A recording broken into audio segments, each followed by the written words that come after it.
And as I just mentioned, we are following breaking news this morning out of northeast Albuquerque. Police are busy investigating a fatal shooting. All right, News 13's Catherine Rizzone is gathering information at the scene. Catherine, I believe you're at Central in Charleston. What have you learned? That's right, Matt. Central in Charleston, not far from Central in Louisiana, where you can see there are a lot of police cars behind me. A lot of people on scene investigating this right now. You can tell that Charleston and Central is closed down this block. Central is also closed from Dallas Street to Tennessee Street. Police have told us this is a violent crimes investigation. One man is dead from the shooting. No one is in custody at this time, according to police, but we are still waiting to get more information, and we will make that available to you as soon as we have more details. Matt, back to you.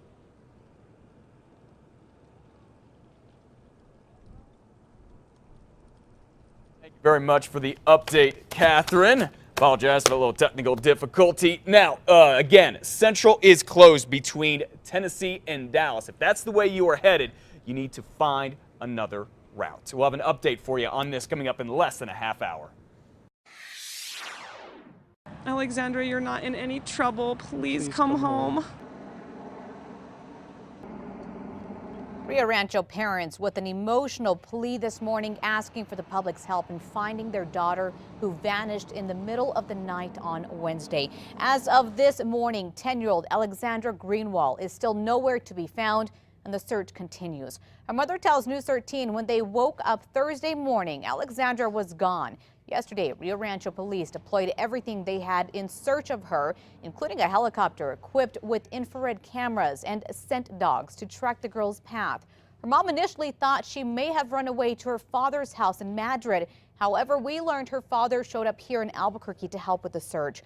Her mom says it appears she packed 2 backpacks with clothes and slipped out in the middle of the night. If anybody knows anything, please, please, please contact the police. Please, Alexandra, come home. Officers found one of the backpacks about a block away. Authorities say there is no evidence Alexandra was abducted, but they're not ruling anything out at this time. Again, Alexandra is 10 years old. Here's a picture of her. She's about 4'5". She may be wearing pink sneakers. If you see her, you are asked to call police immediately. And we are getting a lot of calls asking, why is there not an Amber Alert out on this? Now, we looked into it, and here are the reasons. According to the federal guidelines for an Amber Alert, there must be proof a child has been kidnapped, and the child must also be deemed in danger. 6:03 now. It's a day many kids have been waiting for all month long. We're talking about Halloween. While kids are busy getting their costumes ready, adults are going out buying candy, getting their costumes too. You know, law enforcement agencies all across the state are getting ready to keep families safe tonight, including right here in Albuquerque. Police say extra officers will be doing patrols tonight, and they will be setting up DWI checkpoints. Their advice: if you're going out and you're going to have a drink or two, make sure you plan ahead so you have a safe ride home.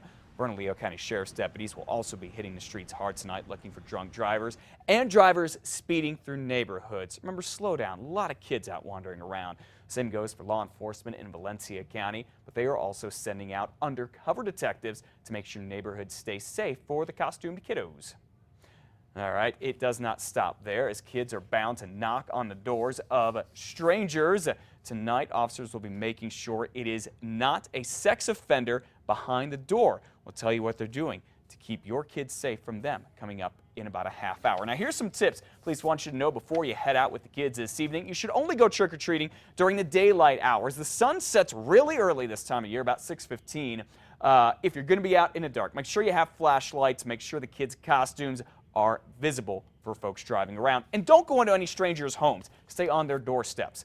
Stay in groups as well. And don't forget to look both ways when crossing the street, particularly in groups. We all know kids get excited and they like to run around on days like tonight. Now, instead of a free ride to jail, how about a free ride home this Halloween? There are some facts about how to grab a free ride home, particularly if you've been out and you have a drink or two. Bernalillo County is offering a free ride home as part of its Tavern Taxi program. I believe you have your bartender go ahead and call for you. AAA is also offering its Tipsy Tow program. This is great. You and your car get towed home up to 10 miles. It is completely free. Doesn't matter if you belong to AAA or not. Now, for more information on all of this, you can head to our website at KRQE.com. Now to some other news this morning. Paseo del Norte and I-25 is all clear this morning after a deadly crash about 7 last night. Investigators tell us the driver may have had some kind of a medical episode. Police say that would have caused the driver to lose control, crash into a cement wall, and then die. Crystal. News 13 has learned a judge has tossed out the DWI case for the suspect who says he lost a testicle because an APD cop roughed him up during the arrest. Officer Pablo Padilla pulled over UNM law student Jeremy Martin for DWI in April. Padilla is accused of kneeing the 25-year-old in the groin before cuffing him. It was all caught on the Pel Cam video. Stop using your wrist support. Don't kick me in the nuts. Oh, you on the ground. Don't kick me in the nuts. Now, the scuffle sent Martin to the hospital where he had to have his testicle removed. In court yesterday, a judge dismissed all charges against Martin, not because of the rough arrest, but because of this. Officer Badilla's lapel camera shows him deleting video from the cell phone of one of Martin's passengers, destroying evidence. Martin's attorney says he'll ask the DA today to indict the officer for tampering with evidence. The city and APD would not answer questions about this case.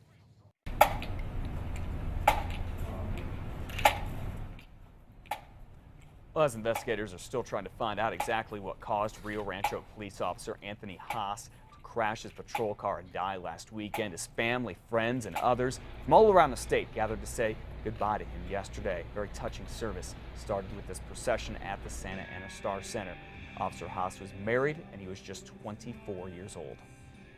All he did was inspire me. I mean, he was my hero. He's been my hero since he was a little boy. I mean, growing up, and all he did was take care of us and just watch over us. That was Officer Haas's father. After the service, Haas's body was taken to Vista Verde Memorial Park on Meadowlark Road.